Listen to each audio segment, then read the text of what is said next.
up guys, welcome back to Explore with Trishana. So guys, in today's video I'm going to teach you this topic which is actually introduced in class 9th, that is artificial intelligence, that is kind of related to computer science, not kind of but fully related to computer science. And if you choose this topic, I guarantee you're gonna love it. Totally trust me, you are really gonna love it. So, before starting the chapter, let me give you a little gist about. So, artificial intelligence is just about something related to the robots, something related to the robots' intelligence. Artificial means man-made, and intelligence means an ability to acquire or apply knowledge and skills. So, this chapter is totally based upon that. We're gonna study the domains, the applications, the goals of AI, and also the disadvantages. For example, I program a computer or a machine to do the household chores. You are really gonna love that machine, isn't it? But the thing is, while they have lots of advantages, meaning they make human life much easier, they do have disadvantages, which we are gonna study in this chapter. So I'm gonna basically give you a summary because this chapter's book is not in like NCERT. So I'm gonna take a blank sheet and then I'm gonna explain all the chapter, everything in there. So yeah, let's begin with the video. So yeah, I've turned my video camera off and this is what the topic is. As I told you that artificial means something.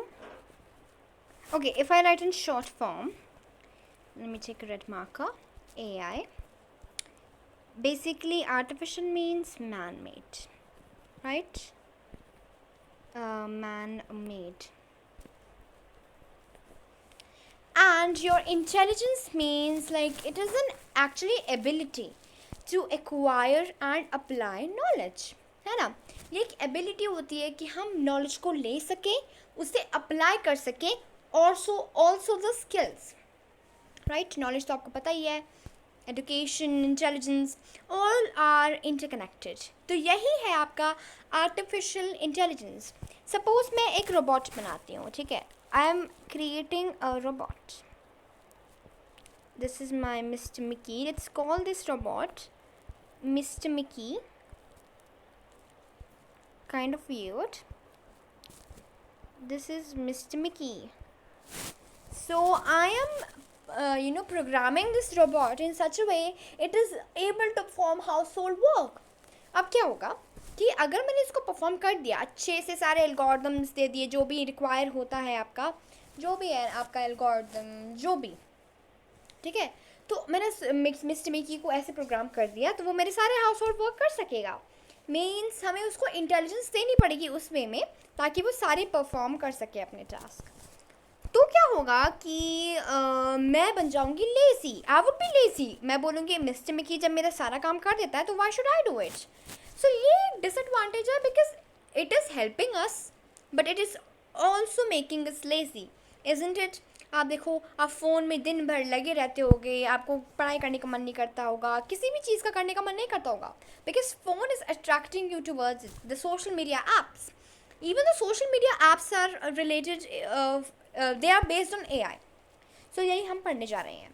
तो starting with the artificial, मैंने आपको बता ही दिया है कि artificial मतलब something that is man made, और intelligence ये एबिलिटी होती है, एक्वायर मतलब लेना और अप्लाई करना. बस लोगे थोड़ा ना, जब लोगे तो उसे अप्लाई भी तो करोगे, राइट? उसे यूज़ भी तो करोगे. चम्मच खरीदी है, चम्मच को यूज़ भी तो करोगे, राइट? अब बात करते हैं हिस्ट्री एंड जनरेशंस. मैं बेसिकली एक जिस्ट दे रही हूँ.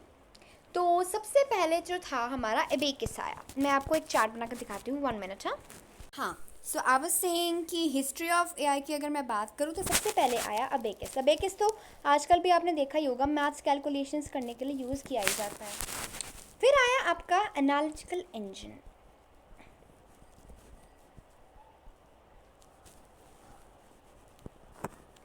जिसे एक ब्रिटिश मैथमेटिशियन ने बनाया. And you know, just guess one thing.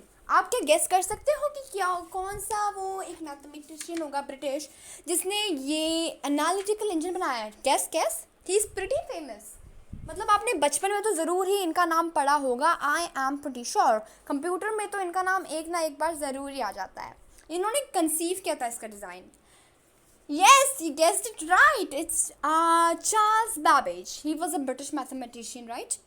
तो चार्ल्स बैबेज, जिनको फादर ऑफ कंप्यूटर भी कहा जाता है, उन्होंने एनालिटिकल इंजन का डिज़ाइन जो है कंसीव किया। अब अब हमारा जैसे अबेकस आ गया, एनालिटिकल इंजन आया, उसके बाद आया मार्क वन। इसको हम शॉर्ट फॉर्म में एक्चुअली मार्क वन कहते हैं, शॉर्ट फॉर्म नहीं कह सकते, लेकिन उसका एक छोटा नाम बोलें तो ये मार्क वन होगा। अगर इसका मैं पूरे बड़े बड़े बहुत ही बड़े नाम की बात करूं तो इसका नाम बहुत ही कॉम्प्लिकेटेड सा है, मतलब कि इलेक्ट्रोमैकेनिकल कंप्यूटर इसको कहते हैं मार्क वन को। मार्क वन के बाद आया Alan Turing.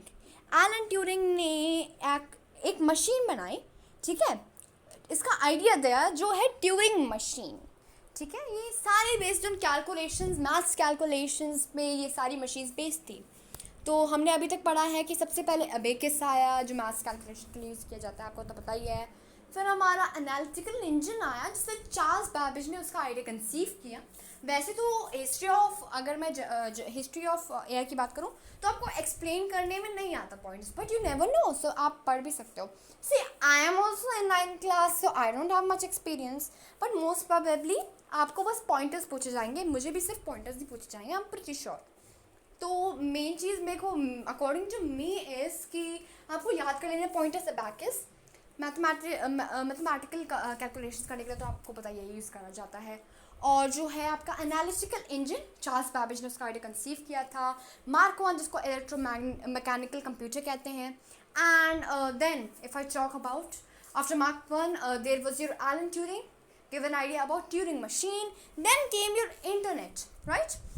Then came your modern computer, जो modern computer आजकल यूज़ किए जाते हैं, then came your internet, and then finally came your artificial intelligence. And let me ask you a question. Can you tell me who is the father of artificial intelligence? We all know the father of computer, but do we know about the father of artificial intelligence? Take your time. I guess most of you don't know it, but John McCarthy in 1956 became the father of artificial intelligence. Yes, you heard it right. John McCarthy, father of artificial intelligence. Very important point है, बहुत ज़्यादा मेरे ख्याल से paper में पूछा जाता है। John McCarthy. आप लिख भी सकते हो उसको important points में। Father of artificial intelligence is John McCarthy. अब अगर मैं बात करूँ गोल ऑफ एआई, कौन से पैरामीटर्स है। अब गोल ऑफ एआई का मतलब ये है कि आप कैसे चाहते हो अपनी मशीन्स, राइट? मतलब कैसे चाहते हो, अगर आप एक मशीन क्रिएट करते हो या फिर आप क्रिएट करने जा रहे हो, तो आपको क्या पैरामीटर्स चाहिए होंगे जो उस मशीन में होने चाहिए, है ना?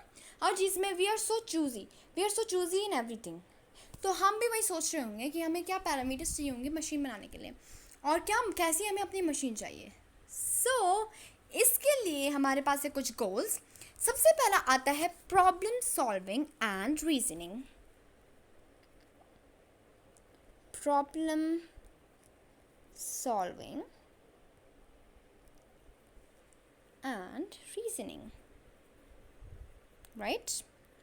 Now, what happens in problem solving and reasoning is कि ये जो हमारी मशीन है वो कॉम्प्लेक्स प्रॉब्लम से डील कर सकता है। अगर मैं आपको बोलती हूँ 2 + 2, you will simply answer 2 + 2 is 4। मैं आपको बोलती हूँ 5 6 7 8 9 0 2 4 5 2 3 1 2 मल्टीप्लाई करना है। So it would be little hard for you, right? थोड़ा टाइम तो लगेगा, तो आपके लिए मुश्किल होगा ये। तो कॉम्प्लेक्स मतलब जो मुश्किल होते हैं। सो प्रॉब्लम सॉल्विंग में क्या होना चाहिए कि it should be able to deal with the complex problem, जो है जो अगर उसको मुश्किल प्रॉब्लम्स दी जाती है तो उसको आराम से सॉल्व कर सके फर्दर, ऐसे हमें मशीन चाहिए। दूसरा जो ट्रेट है वो है knowledge representation. It should have an extensive knowledge about the world. इसे बोलते हैं हम नॉलेज रिप्रेजेंटेशन। ठीक है।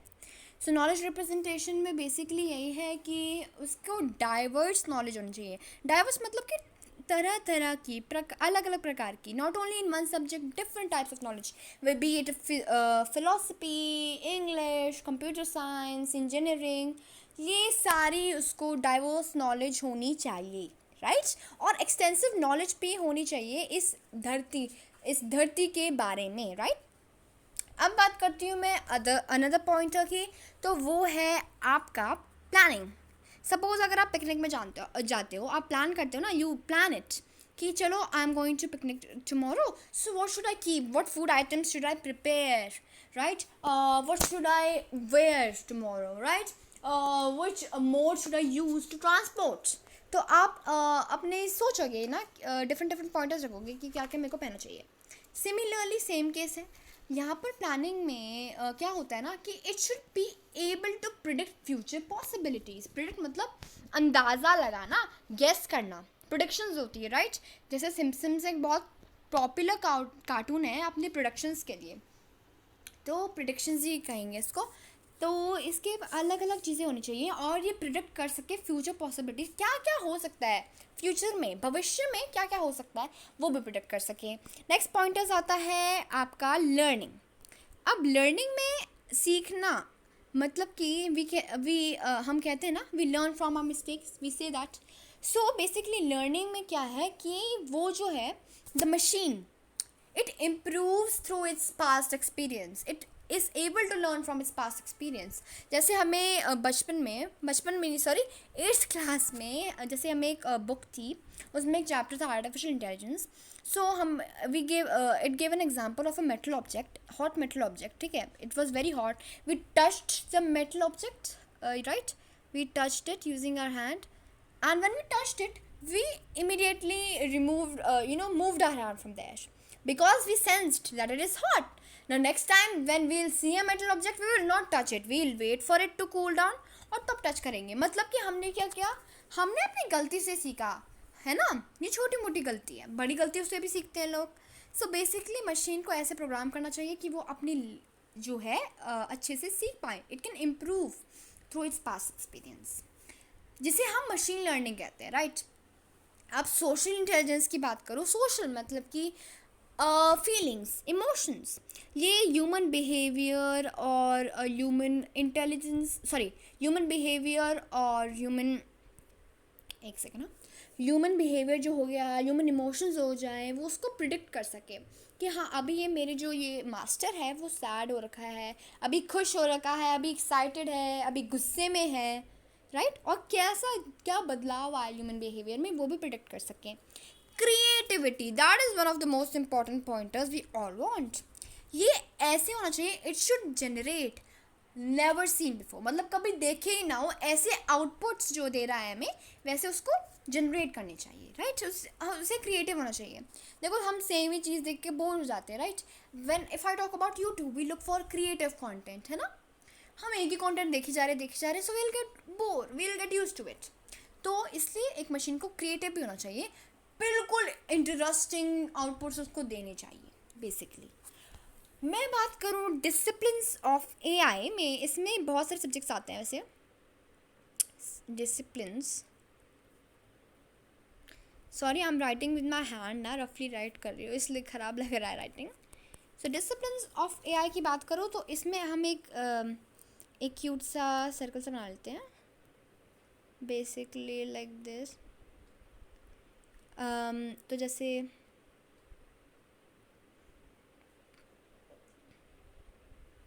डिफरेंट डिफरेंट सर्कल्स होते हैं, आप इसको ट्रायंगल चार्ट में बना सकते हो। ये तो बेसिकली एक जिस्ट है ना। तो अगर मैं ऐसे डिसिप्लिन्स की बात करूँ, सॉरी मेरा सर्कल बन गया, नेवर माइंड। तो अगर डिसिप्लिन्स ऑफ एआई में बात करूँ, जैसे बीच में है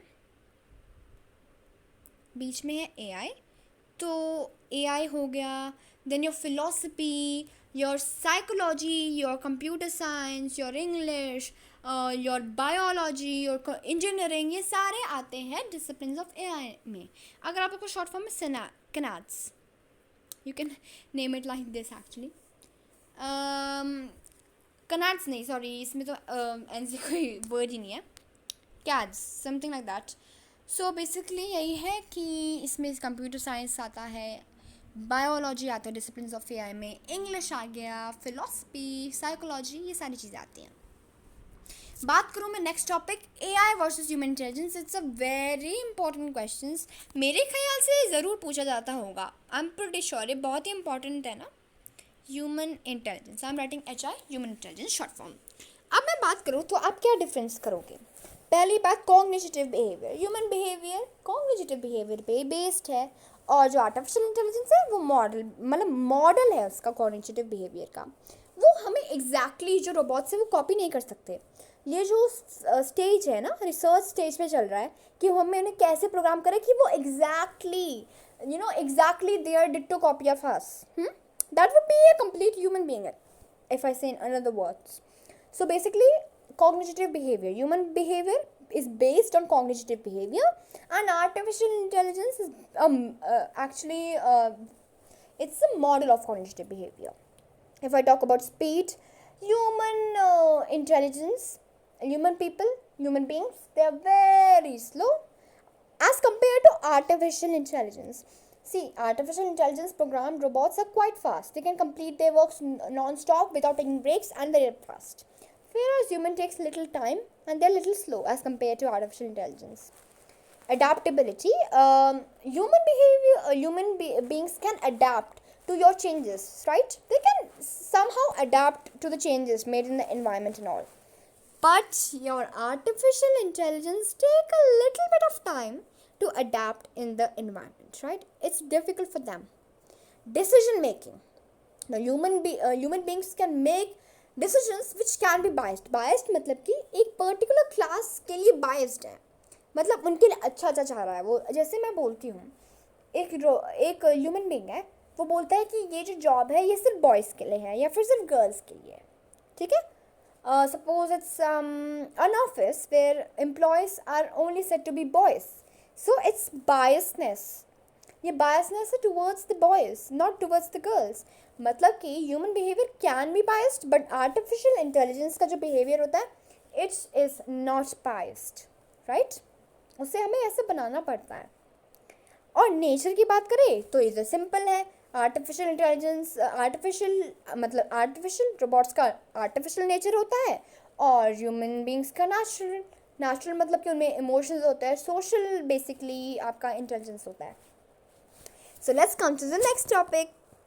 अब बात करते हैं हम applications of AI. Applications of AI में बहुत सारी चीज़ें आती हैं. आपका हेल्थ केयर इंडस्ट्री एप्लीकेशंस मतलब कहाँ का यूज़ किया जाता है. योर हेल्थ केयर इंडस्ट्रीज़ में वेट. हाँ,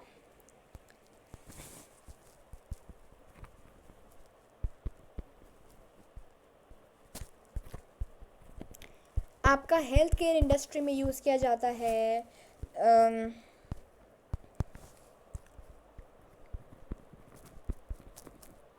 देन योर एजुकेशन में यूज़ किया जाता है. इन एजुकेशन, सोशल नेटवर्किंग में यूज़ किया जाता है. मैन्युफैक्चरिंग, बिजनेस, योर बैंकिंग, ये सब में यूज़ किया जाता है. तो एक एक करके हम सारा पढ़ते हैं. अगर मैं बात करूँ एआई इन हेल्थ केयर, तो हेल्थ केयर में क्या करते हैं ना robots, they enhance the productivity. Enhance मतलब उसको बेटर बनाना, उसको बेहतर बनाना प्रोडक्टिविटी को. और जो वर्कर्स में वर्क प्रेशर रहता है ना, लोड होता है कि इस पेशेंट को ले जाना है, इस पेशेंट को ले जाना है, वो रिड्यूस कर देता है अगर हम मशीन यूज़ करें. और फास्ट डायग्नोसिस मतलब अच्छे से और जल्दी जल्दी वो ट्रीट कर सकते हैं पेशेंट्स को, है ना. तो यही है हेल्थ केयर इंडस्ट्रीज़ में. ये इन्हांस प्रोडक्टिविटी मतलब प्रोडक्टिविटी को बेहतर बनाते हैं, और वर्क प्रेशर जो आपके वर्कर्स में है वो कम करते हैं, और फास्ट डायग्नोसिस भी ईजिली हो जाता है. The next topic if I talk about is AI in banking. I am pretty sure आपने ये कभी ना कभी तो heard किया, सुना ही होगा ये आपका chat box. अगर नहीं सुना तो आज सुन लो. It's something, if it is something new for you, I'm very glad that I'm telling what is chatbots. तो chatbots का एक एग्जांपल लेते हैं. जैसे हम कहते हैं EVA की फुल फॉर्म में इम्पॉर्टेंट रहती है इलेक्ट्रॉनिक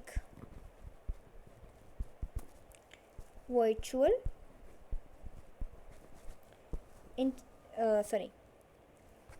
इलेक्ट्रॉनिक सारी गलती से लिख दिया मैंने, assistant. So basically electronic virtual assistants क्या होते हैं? ये असिस्टेंट जो होते हैं वो NLP यूज़ करते हैं, जिसे हम बाद में अगली वीडियो में शायद पढ़ सकते हैं। मैं अगली वीडियो बनाऊंगी तो मैं आपको डोमेन्स ऑफ AI भी पढ़ाऊंगी उसमें, जिसमें आता है आपका डेटा साइंस या natural language processing, computer vision, लेकिन वो तो बात की बात है। तो NLP मतलब नेचुरल लैंग्वेज प्रोसेसिंग। इसमें क्या होता है कि ये यूज़र के queries, natural language processing basically होता है कि इंटरेक्शन कर सके कंप्यूटर्स और ह्यूमन बींग्स नेचुरल लैंग्वेज। अगर मैं बात करूँ गूगल असिस्टेंट, आपने देखा होगा गूगल असिस्टेंट कैसे बात करता है, ह्यूमन बींग्स के रिटन भी हो सकता है और वो स्पोकन भी हो सकता है, मीन्स ओरल या फिर स्पीच भी हो सकता है। सो गूगल असिस्टेंट हमें बोलकर पूछता है क्वेरीज, और नेचुरल लैंग्वेज में बोलता है, एलियन लैंग्वेज में तो बोलता नहीं है, सिंपली बोलता है, राइट। सो वही है NLP। तो हम ये चैटबॉट्स जो EVA है for example, electronic virtual assistant, ये नेचुरल लैंग्वेज प्रोसेसिंग यानी NLP यूज़ करता है ताकि वो यूज़र्स की क्वेरी फेच कर सके, मतलब जो उसकी क्वेरीज है वो अंडरस्टैंड कर सके, समझ सके, और फेच मतलब ले सके उसकी relevant information from the database. जो डेटा हमें दिया गया उससे रेलिवेंट इंफॉर्मेशन निकाल के वो यूज़र की क्वेरी को आंसर कर सके। यही होता है AI इन बैंकिंग, ऐसे ही यूज़ किया जाता है। मैं बात करूँ बिज़नेस की, बिज़नेस में कैसे होता है? बिज़नेस की बात करें तो जो आपके AI रोबोट्स होते हैं क्या करते हैं ना, ये कलेक्ट करते हैं data using what, based on data, based on आपके फेशियल या फिर डेमोग्राफिक कैरेक्टरिस्टिक्स, आपके फेशियल मतलब face, right, facial faces characteristics पे ये डेटा जो है वो कलेक्ट करता है। इसका तो इतना ही था। और मैं बात करूँ मैन्युफैक्चरिंग में, सो जो AI रोबोट्स होते हैं ना, AI इन मैन्युफैक्चरिंग, ये नॉन स्टॉप वर्क कर सकते हैं, they do not need break, right. आराम से नॉन स्टॉप वर्क कर सकते हैं, और एक्सपेंडिचर है उसको भी कम कर सकते हैं। ऑप्टिमाइज प्रोडक्शन में बेहतर बदलाव लाने में भी मदद कर सकते हैं। ऑप्टिमाइज मतलब बेटर बनाना, उसको प्रोडक्शन को भी ज़्यादा बनाते हैं, ऑप्टिमाइज करते हैं, और एक्सपेंडिचर है उसको भी कम कर देते हैं, और नॉन स्टॉप वर्क करते हैं without taking breaks. Social networking, AI in social networking. अगर मैं बात करूँ सोशल नेटवर्किंग में तो ये कैसे वर्क करते हैं, right, queries, you guys might have queries in that. So social networking में आपने बहुत सारे ऐप देखे होंगे, you might use those apps also, जैसे आपका जैसे आपका इंस्टा हो गया, इंस्टाग्राम, फेसबुक। अगर एग्जांपल में आता है फुल लिखना आई गेस, क्योंकि इंस्टा थोड़ा अजीब लगेगा, शॉर्ट फॉर्म है ना, फुल लिखना। एंड सॉरी, इंस्टा, स्नैपचैट, ये भी कुछ ऐप्स हैं ना जिसमें AI यूज़ किया जाता है। सोशल नेटवर्किंग में क्या होता है, जैसे सर्च रिकमेंडेशंस, ये भी एग्जांपल है। आप कभी अमेज़ॉन पे चेक करते हो कि कुर्ता खरीदना है, तो ये कनेक्टेड होते हैं। तो फेसबुक में आपको कुछ समय बाद देगा कि आप जो चीज़ें अमेज़ॉन में सर्च करते हैं वो भी आपको उसमें और ऑफर्स देगा। आपने देखा होगा, ये बहुत कॉमन चीज़ है। सो यही होता है, ये इंटरकनेक्टेड होते हैं।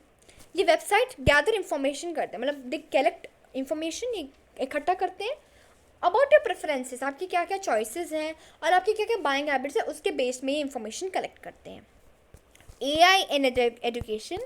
Now children like me, I'm pretty sure you guys are interested to see how AI in education is helping us. Education, whatever you want to speak. So education में जो आपके फैसिलिटेटर्स होते हैं, टीचर्स, स्टाफ्स होते हैं, AI use करते हुए वो डिपिक्ट नॉलेज, वो डिपिक्ट मतलब अंदाज़ा, डिपिक्ट मतलब कि मतलब नॉलेज को बेटर बना सकते हैं। आपने देखा होगा आजकल ऑनलाइन क्लासेस भी चल रही थी ना, इट वाज पॉसिबल है ना, टीम्स पे या फिर जूम पे चल रही होती है। तो मतलब कि हम एप्लीकेशन यूज़ करते हुए भी पढ़ सकते हैं, तो डिपिक्ट कर सकता है नॉलेज को, समझ सकता है, और डेटा कलेक्ट कर सकता है अमंगस्ट स्टूडेंट्स के अमंगस्ट द स्टूडेंट्स, और ये इंटीग्रेटेड लर्निंग को भी बढ़ावा देता है, ठीक है। प्रमोट्स मतलब बढ़ना, इंटीग्रेटेड लर्निंग को भी प्रमोट करता है, मीन्स लर्निंग इंटीग्रेट करता है, उसको बढ़ावा देता है। सो यही है आपकी सारी एप्लीकेशन, एजुकेशन, मैन्युफैक्चरिंग, ये पॉइंट्स कभी कभार आ जाते हैं पेपर में, कभी कभार नहीं, आई गेस मोस्टली आते होंगे, never know, anything can come in exams I guess. So education, manufacturing, business, I guess mostly 3 to 4 points would only come. ज़्यादा तो नहीं आएंगे. So education, your manufacturing, your business, your social networking apps, your banking, and so on, right? So many there. अब classification of AI. ये है next topic. See, basically classification of AI based on what?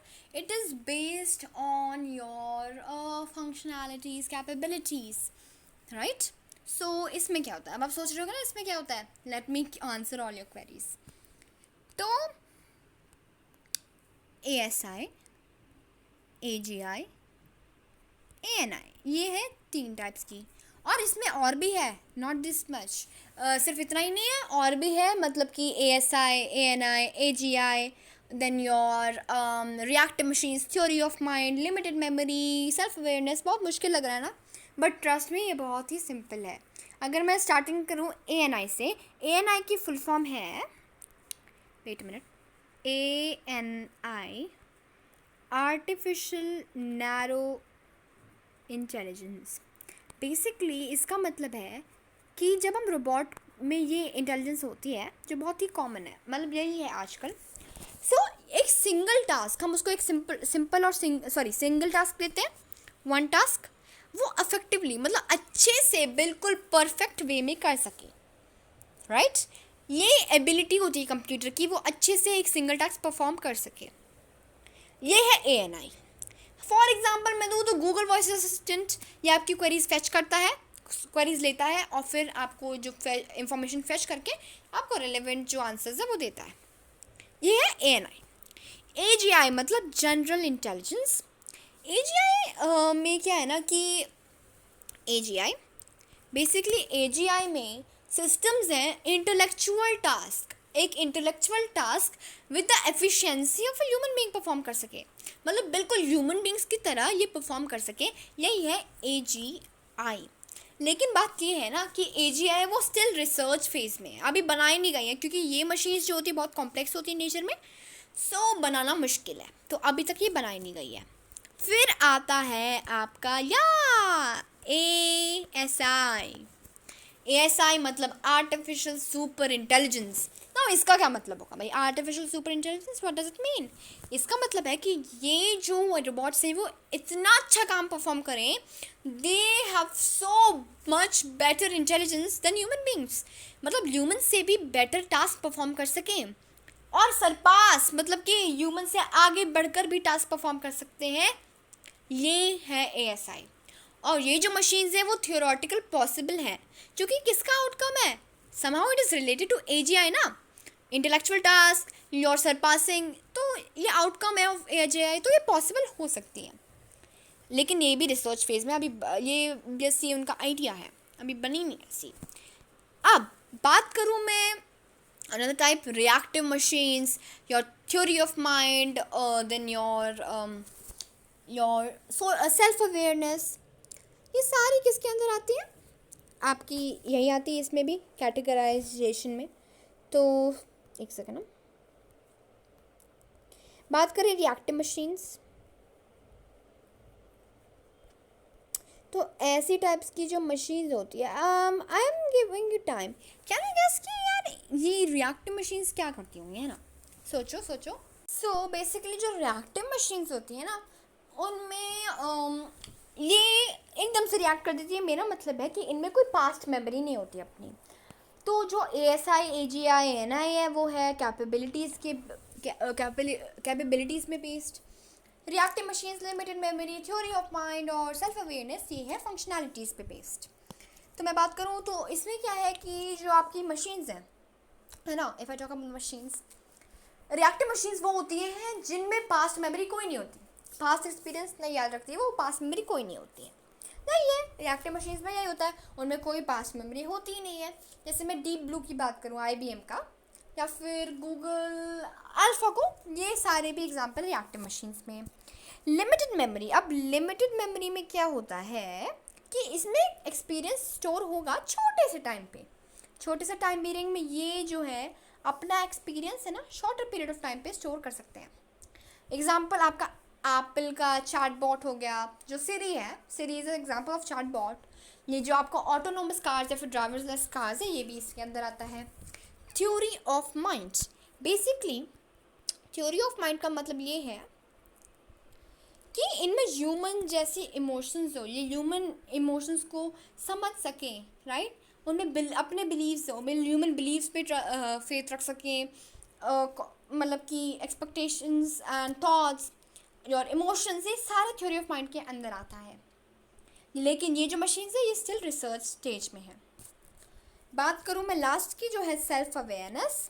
Self awareness में basically क्या है कि अपनी consciousness, मतलब अपनी अवेयरनेस हो इन मशीन्स में, अपनी कॉन्शियसनेस हो.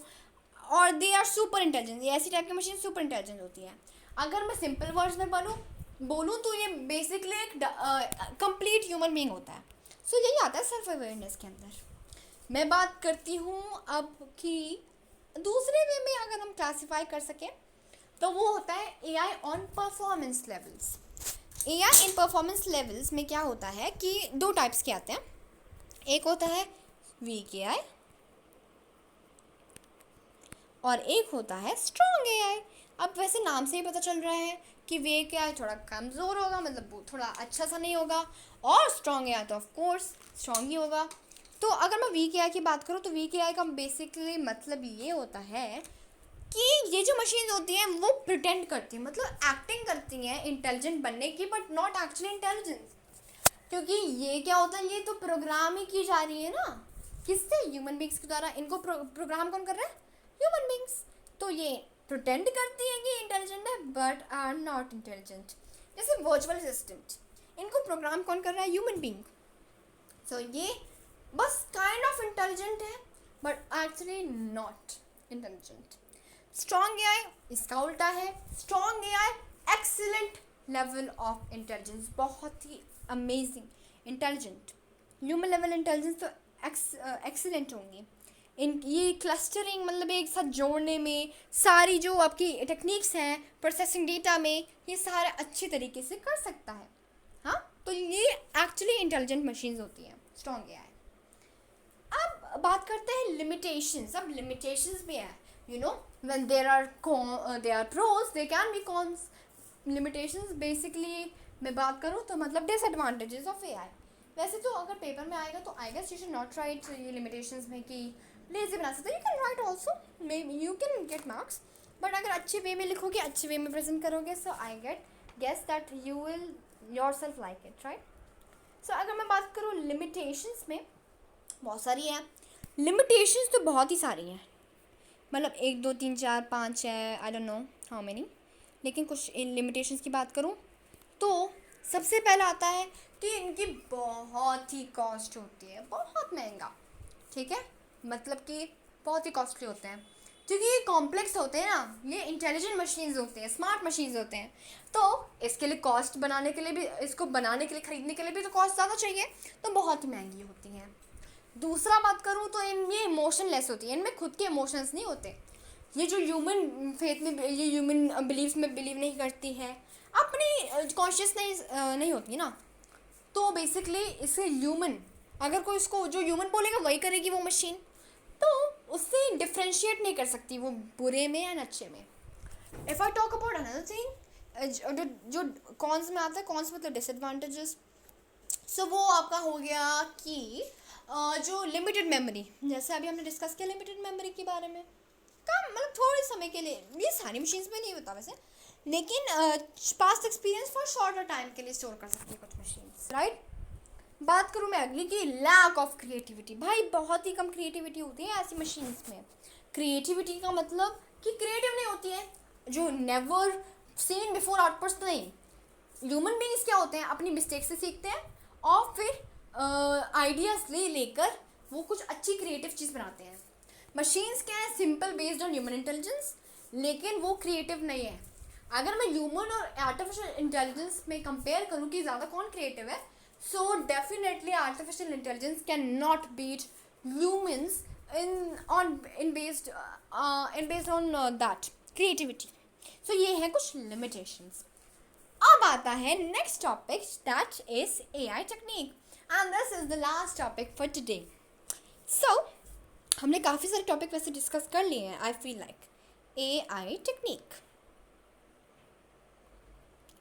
सो बेसिकली आपका AI टेक्निक में क्या होता है कि ये क्या होता है ना, बेसिकली व्हाट हैपन्स इज, ये एक प्रॉपर ऑर्गेनाइजेशन होती है. हम सबको ऑर्गेनाइज्ड चीज़ें पसंद होती हैं. So basically AI technique is a proper organization knowledge की प्रॉपर ऑर्गेनाइजेशन होती है ना. अनडिफाइंड नॉलेज की प्रॉपर ऑर्गेनाइजेशन होती है, जिसको हम फॉर यूज़, मतलब जिसको हम देते हैं वो अच्छे से यूज़ कर सकता है. अब ये जो है अनरिकग्नाइज्ड नॉलेज को हम, ये कौन सी कैसे हेल्प करता है ऑर्गेनाइजेशन में जो है आपकी अनरिकग्नाइज्ड नॉलेज को. कुछ मेथड्स हैं. फॉर एग्जांपल मैं 3 मेथड बताती हूँ आपको. पहला मेथड है easily modifiable, rectification of mistakes easier. Identifying mistakes, अच्छे से मिस्टेक्स को सुधार सकता है. रेक्टिफिकेशन मतलब अच्छे से सुधार सकता है उसको, और आइडेंटिफाई भी कर सकता है मिस्टेक्स. ये है एक टेक्निक का एक मेथड. सेकंड है मतलब कि वो नॉलेज आराम से, जो पर्सन को दी जा रही है नॉलेज, वो अच्छे से समझ जाए, जो भी उसको समझाया जा रहा है अच्छे से समझ जाए. तीसरा है जिसको वो, मतलब जो नॉलेज दी जा रही है वो यूज़फुल हो, तब भी जब उस नॉलेज में बहुत सारी एरर्स हो या फिर वो इनकम्प्लीट हो, लेकिन वो फिर भी यूज़फुल हो. तब ये है कुछ मेथड्स जो AI टेक्निक के अंडर आते हैं. So yes guys, this is it for today. So yeah guys, this is it for today's video. If you enjoyed this video and if you find this video useful, so don't forget to like, share and subscribe to my channel. And yes, don't forget to press the bell icon so that I can get notifications whenever I upload a new video. So stay safe, stay healthy, bye all of you. And don't forget to wear a mask.